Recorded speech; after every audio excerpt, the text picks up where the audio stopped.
This afternoon's topic, increasing faith in difficult times, assumes that we know what is faith. And actually, for us to be able to look about increasing it, we need to know what it is. So, first and foremost, we need to know what constitutes faith.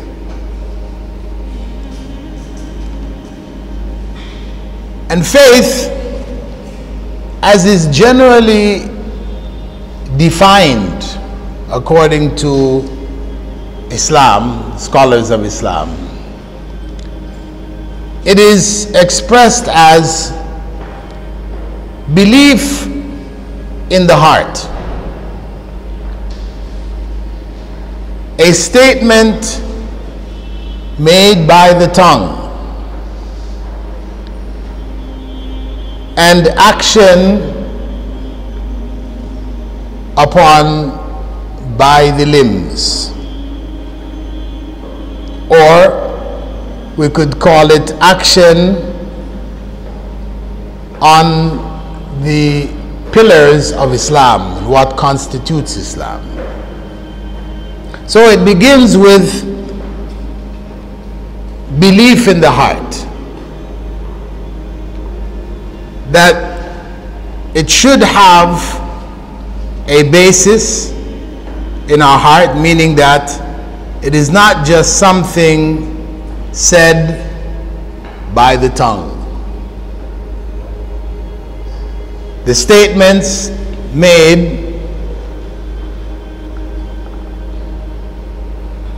which are only on our tongues, are ritual statements. They are traditional statements. The things we say and we do, but we really don't believe in them. We do them for cultural reasons, for political reasons, for a variety of different reasons. This is not faith. Whatever comes after that cannot be faith. So it has to be in the heart. That's what keeps it sincere. We all know the importance of sincerity. Allah told us, وَمَا أُمِرُوا إِلَّا لِيَعْبُدُوا اللَّهَ مُخْلِصِينَ لَهُ الدِّينَ. I only commanded you to worship Allah, making the religion sincere for Him.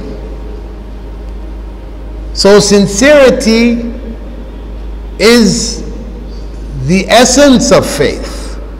For it to be real faith, it should be sincere. And that's where we have to start questioning ourselves. Is our faith from the heart? Or is it just a habit that we have been doing and saying from the time we were children?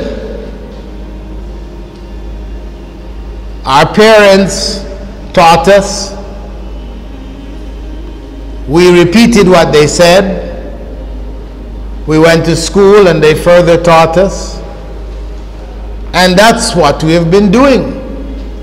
We never once questioned, is it real? Is it real?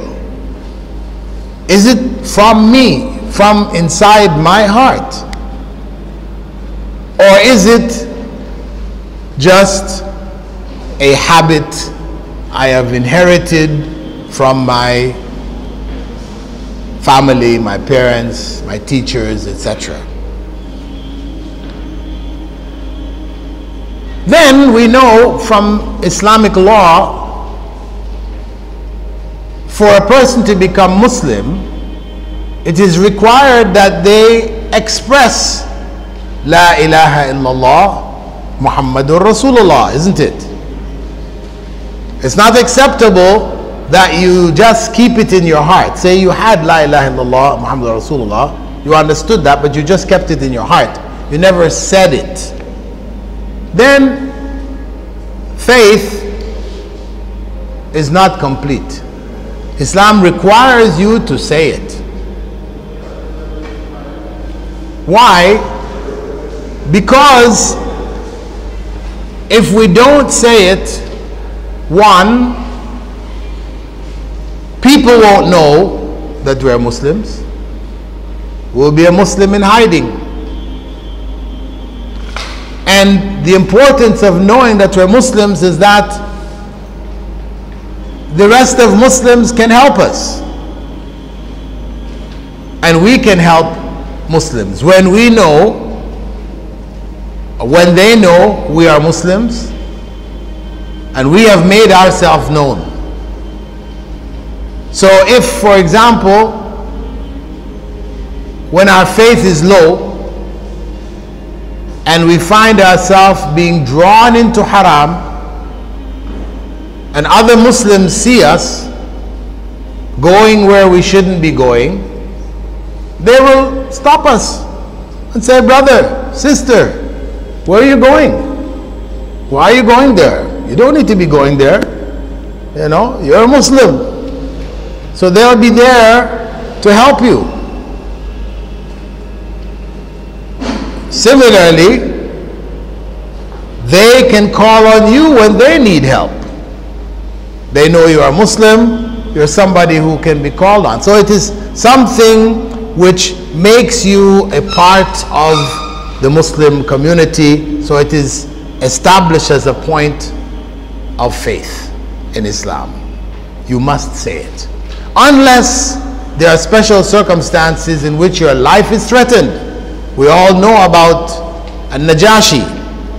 Everybody knows about An-Najashi, right?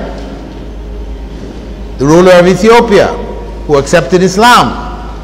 But his people didn't know. He hid it from them.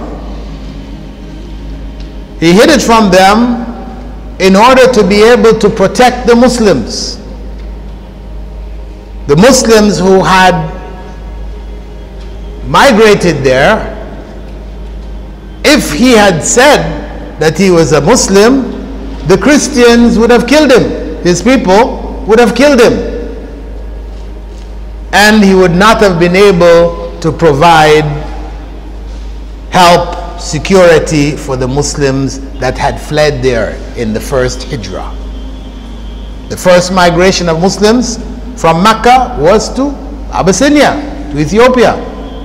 So he hid his Islam, not out of fear of death for himself, and that's also permitted. You know, if your father says to you, if I ever hear you become a Muslim, I'll kill you.